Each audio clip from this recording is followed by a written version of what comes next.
मनाली में ससुराल।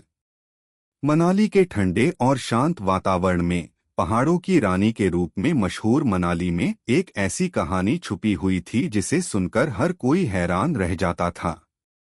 यह कहानी थी एक नन्ही सी लड़की की जिसका नाम था नंदिनी।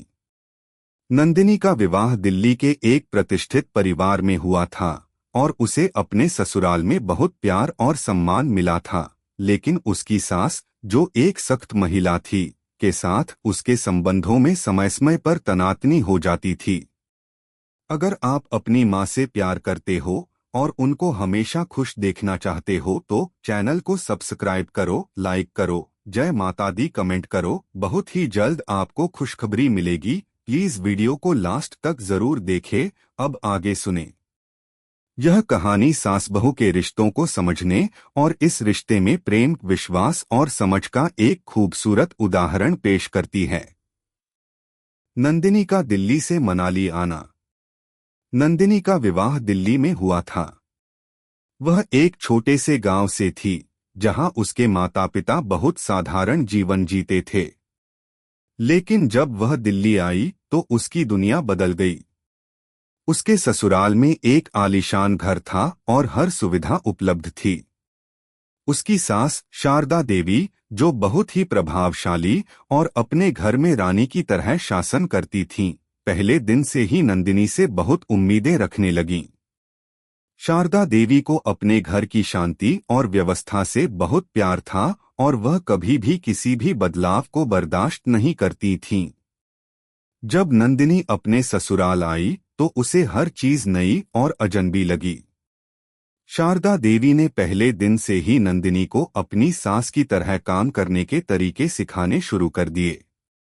हालांकि नंदिनी को यह सब अच्छा नहीं लगता था क्योंकि वह एक स्वतंत्र जीवन जीने की आदी थी। उसे लगा कि उसकी सास का रवैया बहुत सख्त था और हर बात पर निगरानी रखना उसे परेशान करता था। मनाली में परिवार की यात्रा। कुछ समय बाद परिवार ने मनाली जाने का निर्णय लिया। शारदा देवी ने अपनी बहू से कहा, नंदिनी, तुम्हें अब हमारी पारंपरिक संस्कृति और पहाड़ी जीवन को समझने की जरूरत है। यहाँ मनाली में तुम्हारे ससुराल के सभी रिश्तेदार रहते हैं। तुम्हें हमारे पुराने रीति रिवाजों को समझना होगा। नंदिनी को यह यात्रा एक नई शुरुआत की तरह लग रही थी। उसे मनाली की ठंडी और खूबसूरत वादियों में एक नया अनुभव प्राप्त करने का अवसर मिला। वह मनाली जाने के लिए बहुत उत्साहित थी, लेकिन साथ ही उसे यह भी डर था कि सास के साथ रहने पर उसकी स्वतंत्रता कहीं खत्म न हो जाए। मनाली का मौसम बहुत ठंडा था, लेकिन इसके बावजूद नंदिनी को वहां के प्राकृतिक सौंदर्य ने अपने आगोश में ले लिया। पहाड़ों से गिरती बर्फ, हरे भरे बाग बगीचों और शांत वातावरण ने उसकी आत्मा को शांति दी। मनाली में उनके परिवार के बहुत से रिश्तेदार रहते थे जो बहुत ही सरल और मिलनसार थे। सास बहू के रिश्ते में जटिलताएं। मनाली में रहते हुए नंदिनी ने महसूस किया कि शारदा देवी का स्वभाव कहीं अधिक सख्त हो गया था। वह हमेशा नंदिनी को घर के हर छोटे बड़े काम में व्यस्त कर देती थीं, जबकि नंदिनी को लगता था कि उसे थोड़ा आराम मिलना चाहिए। एक दिन नंदिनी ने अपनी सास से कहा, माँ, क्या मैं थोड़ा समय अपने लिए निकाल सकती हूँ? शारदा देवी ने यह सुनकर तीव्रता से कहा, यह घर तुम्हारा नहीं है, तुम यहाँ की जिम्मेदारियों से भाग नहीं सकती। मुझे उम्मीद है कि तुम अच्छे से घर के कामों को संभालोगी। नंदिनी का दिल टूट गया। उसे समझ में नहीं आ रहा था कि उसे क्या करना चाहिए। शारदा देवी की सख्ती और नियंत्रण ने उसे परेशान कर दिया था। वह सोचने लगी, क्या सच में यही एक सास और बहू का रिश्ता होता है? क्या यहाँ पर कोई प्रेम नहीं हो सकता? मनाली के रीति रिवाज। मनाली में कुछ दिन बाद एक पारंपरिक पर्व था जिसमें हर परिवार के सदस्य को भाग लेना होता था।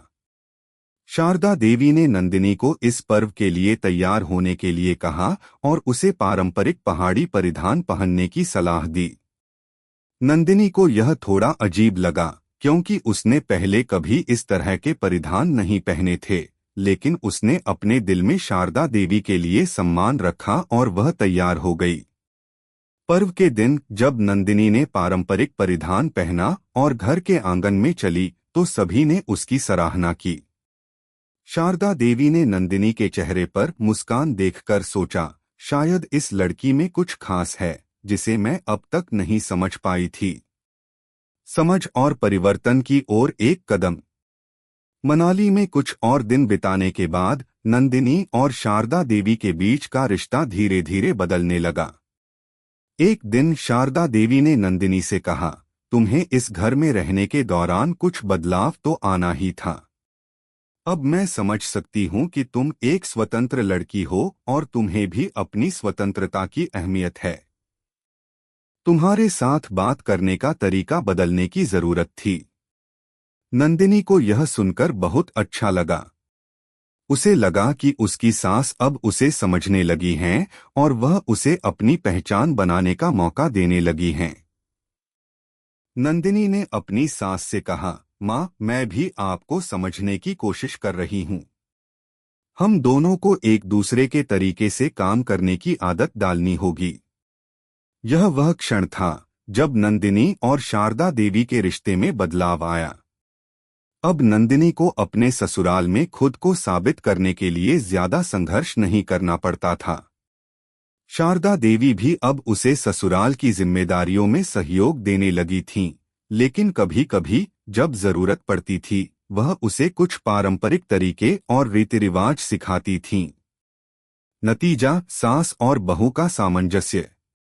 मनाली में बिताए गए कुछ महीनों के बाद नंदिनी ने यह समझा कि सास और बहू के रिश्ते में संघर्ष होना स्वाभाविक है, लेकिन यदि दोनों एक दूसरे की भावनाओं और विचारों का सम्मान करें तो इस रिश्ते में बहुत प्यार और समझ आ सकती है। अब नंदिनी और शारदा देवी के बीच एक गहरा समझौता था और दोनों एक दूसरे की मदद करती थीं। यह कहानी बताती है कि सास और बहू के रिश्ते में कभी कभी टकराव होता है, लेकिन प्यार, समझ और समय के साथ यह रिश्ता मजबूत और स्थिर बन सकता है। मनाली में बिताए गए दिनों ने नंदिनी को सास के साथ एक नई तरह की समझ विकसित करने में मदद की। कैसी लगी आपको कहानी? प्लीज कमेंट करो, लाइक करो, सब्सक्राइब करो। धन्यवाद।